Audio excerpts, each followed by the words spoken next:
বিদ্যুৎ সংকটের প্রভাব পড়েছে চিনিতে। বিক্রেতারা বলছেন, উৎপাদন ব্যাহত হওয়ায় কেজিতে চিনির দাম বেড়েছে 10 থেকে 15 টাকা। বাড়তি নাজির শাইল ও পোলাও চালের দরও। কেজিতে 30 টাকা বেড়েছে গরুর মাংসের দাম। তবে মুরগি, ডিম ও বেশিরভাগ সবজির দাম আগের মতোই।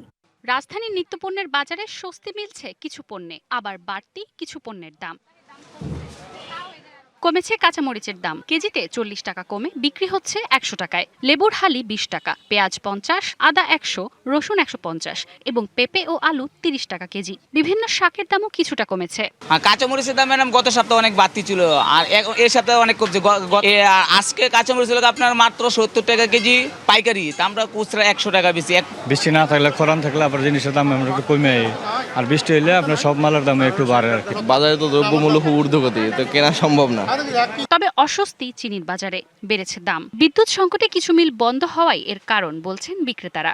চিনির দাম গত সপ্তাহে ছিল 105 টাকা 660 টাকা, এখানে আপনার এই সপ্তাহ আসছে আবার 115 হইতে 16 টাকা। নর্মালি আমরা 120 টাকা বিক্রি করব। গ্যাস নাই, বিদ্যুৎ নাই, মিল বন্ধ, এই কারণে বাজারের দাম এখন তুলনামূলক বেশি।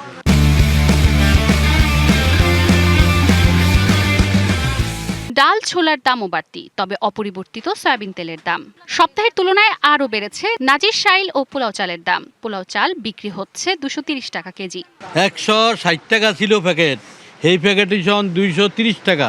গায়ের 1 কেজি পোলাও চালে যদি 50-60 টাকা বাড়ে, কিভাবে কিনে কাস্টমার? মুরগি ও ডিমের দাম স্থির থাকলেও গরুর মাংসে কেজিতে বেড়েছে 30 টাকা। তবে খাসির মাংসের দাম অপরিবর্তিত। সরবরাহ কমায় বাড়তি মাছের দাম। মাছের দাম এখন বর্ষাকাল তো, বিভিন্ন নদীতে বন্যার কারণে মাছ ধরা পড়ছে না, এটার কারণে মাছের দাম বেশি।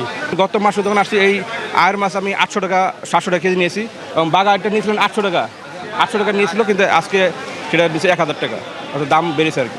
খাসি স্থগিত আছে, গরু একটু বাড়ছে, 720-30 ছিল, আজকে 750 আছে এই সপ্তাহ। ক্রেতারা বলছেন, নিত্যপণ্যের সরবরাহ থেকে খুচরা প্রতিটি ধাপে নিয়মিত তদারকি প্রয়োজন। যারা নিয়ন্ত্রণ সংস্থা আছে তারা যদি মনিটরিং করে, দেন আমরা বেনিফিটেড হব। যে যেরকম করেই আসলে পাচ্ছে, ঠিক সেভাবেই ওই রকমই আসলে সব কিছুর দাম ইনক্রিজ করছে আর কি। জিনিসপত্রের দামের লাগাম টানতে বাজারে নিয়মিত অভিযানের দাবি ক্রেতার। Manjuma ফরোজ Nilima, DBC news, Dhaka.